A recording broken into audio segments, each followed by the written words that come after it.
All right, Jacob, fire away. All right, Carmelo, the first question is coming from Aaron Ventris with the Oregonian. Hey, Carmelo, everything's gone down the last couple of days, but you guys have a game tomorrow. Dame, as far as I know, is not going to play. Do you guys think you guys will be emotionally into that game and ready to go mentally? Emotionally, we'll be ready for that game. Mentally, we'll be ready for that game. I'm sure.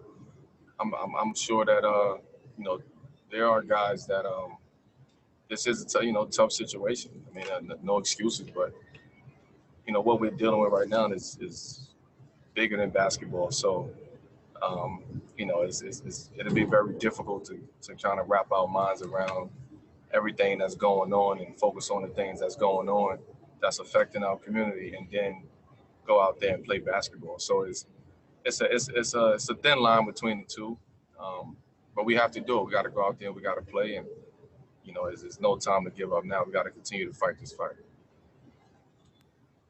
Next question is coming from Matt Sullivan with HarperCollins. Hey, Mel, how you doing? What's up, man?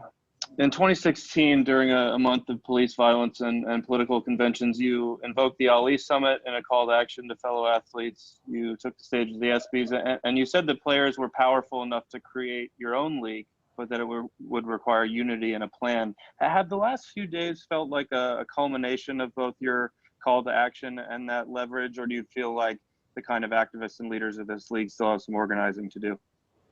Well, we're a long way away from seeing the change and making the change that we really want to see and we really want to make. But with that being said, you have to take small victories as they come. You have to attack small issues on the smaller level as they come.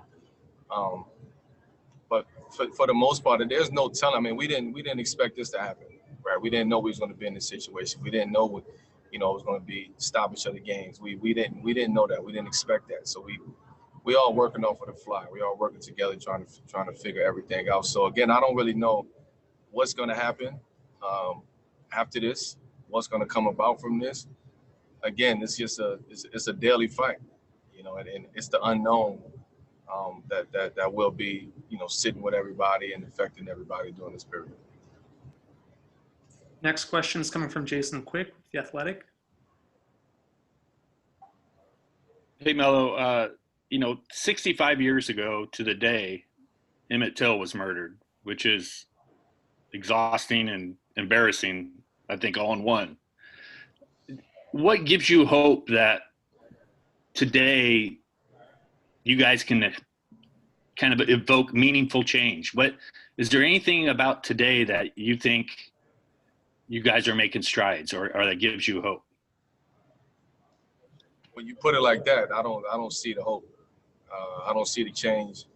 60-something years to this day of Emmett Till, and we're still dealing with that same issue today.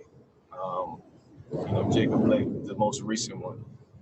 These are things that's been happening, that will continue to happen,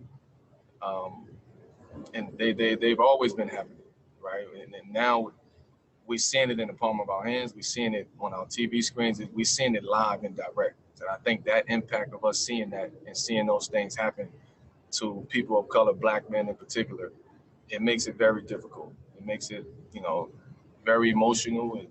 It's challenging, and we all feel like we have to do something. We should be doing something, and whether your race, gender, whatever it may be, it's time for everybody to say that enough is enough. I mean, you don't have to just be Black to say that enough is enough.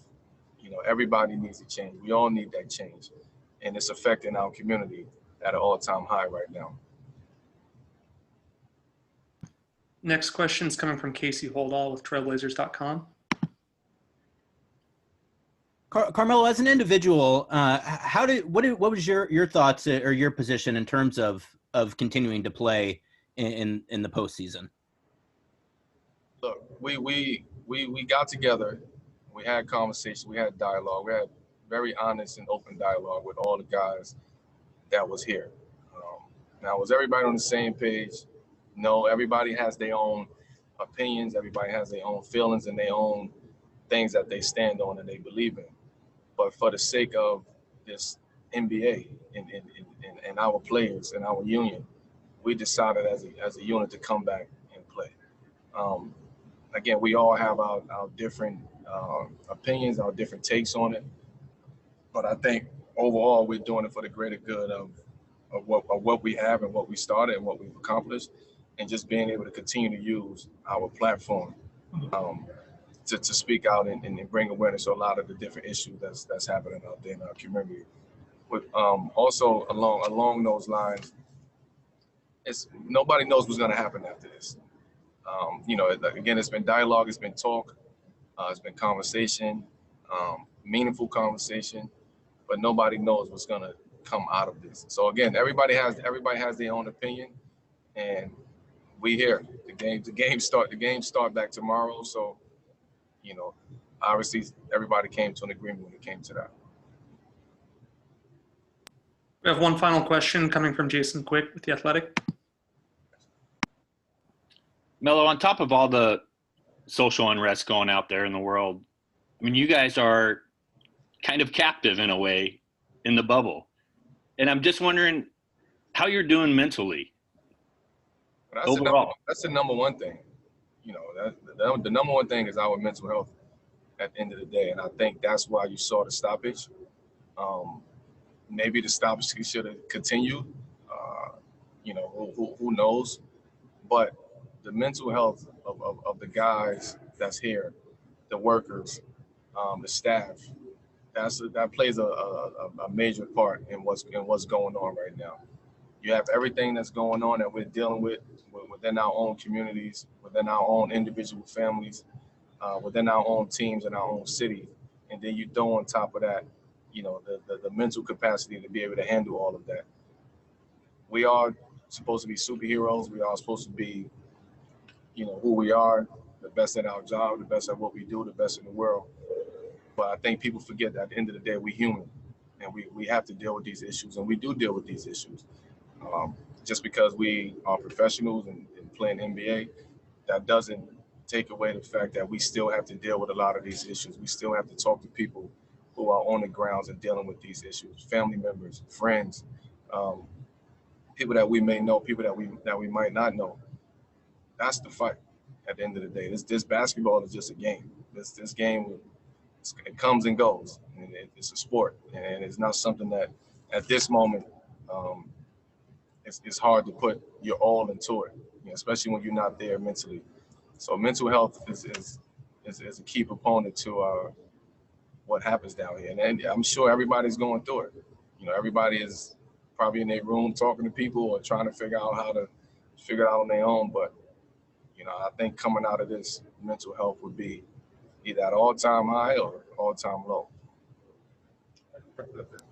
Thank you. Thanks, Melo.